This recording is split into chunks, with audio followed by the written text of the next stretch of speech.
Hey everyone, Mr. Tanner here. Let's take a look at the blue square section for Unit 4. Start with the learning target.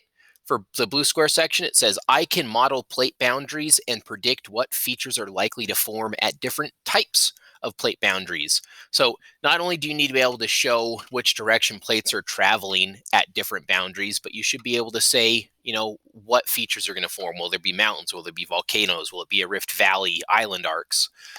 Earthquakes, that sort of thing. You should be able to know for each type of plate boundary. All tasks are going to be due March 10th for this unit, which will be a Wednesday. Task 1 is actually from a warm-up packet book about why does it look like the continents fit together. This is online, so you'll need to use that Cami PDF editor in order to do that. If you don't have Cami installed, let me know and I will help you get your Cami account set up. But you just click your link and it will take you to this Google Classroom assignment. You can try opening it with the link that just says open with Cami. It should work, but if it doesn't, you can just click the PDF and then hit the blue open with Cami button in the top corner. And you will need to do all 4 days of this warm-up. So like the other warm-ups we've done throughout our unit, you just need to read the paragraph, make sure you go through the vocab, and explore the pictures before answering the questions below. So this one says, what are the observations they made about the continents by cartographers and geologists? You can read about that up here, and then use the vocab words to complete the sentence. Here's our 2 vocab words. And like I said, there's day 1, day 2, day 3, and day 4. When you finish, up by the save button, you should see something that says turn in. So you can just hit turn in. If you don't see that turn in button, you'll just go back to the Google Classroom post and hit turn in from there. Task 2 is a set of notes about different types of plate boundaries. You'll use the video over here to help you fill this out. Task 3 is a plate boundary card sort. So this is looking at different features for each type of plate boundary, and you're organizing them. So when you click on the link, it will take you to this Google Classroom assignment. You can open the Google Slide document. And here's how this works. It says drag the pictures located around the edge of the template so that all of the descriptions in a single row, a row goes across. So all the descriptions in a single row describe the type of plate boundary in the leftmost column. So here's an example. I'll just show you how this works very generally. For a divergent boundary, divergent boundaries are when both plates are moving away from each other.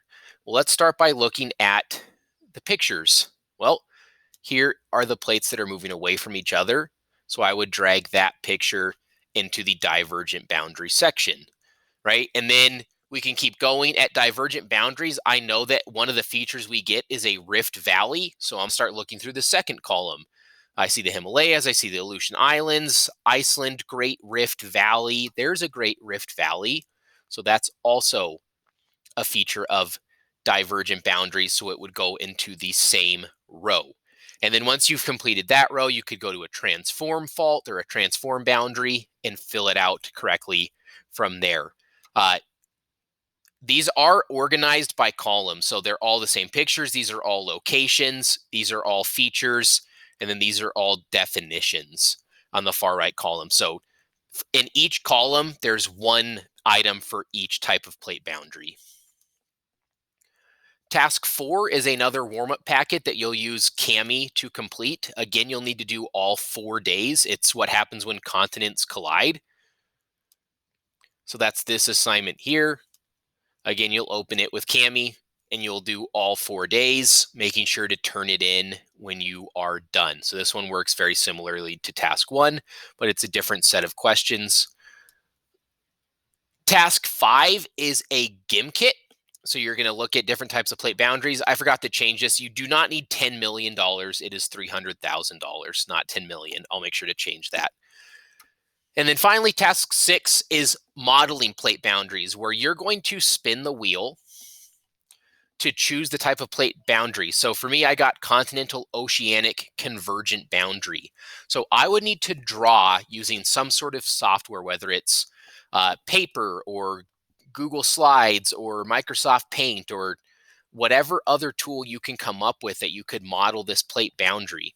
So once you've determined your plate boundary, you'll click your link to open it up in Google Classroom, and it'll give you this document. So it says, follow all of the instructions on the Google Doc to make your model of the plate boundary.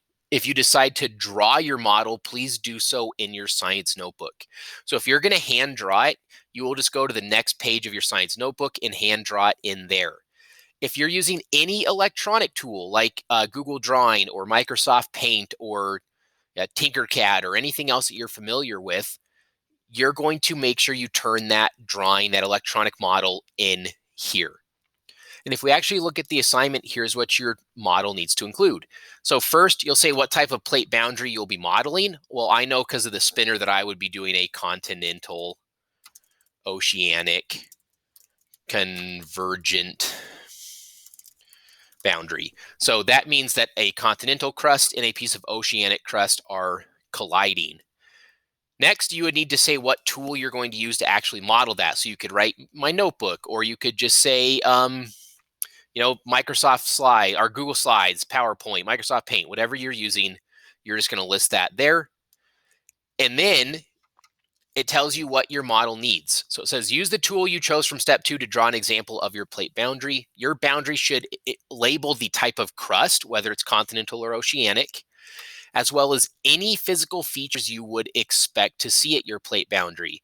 Would you see mountains, volcanoes? Would you see island arcs or trenches? You should have all of that.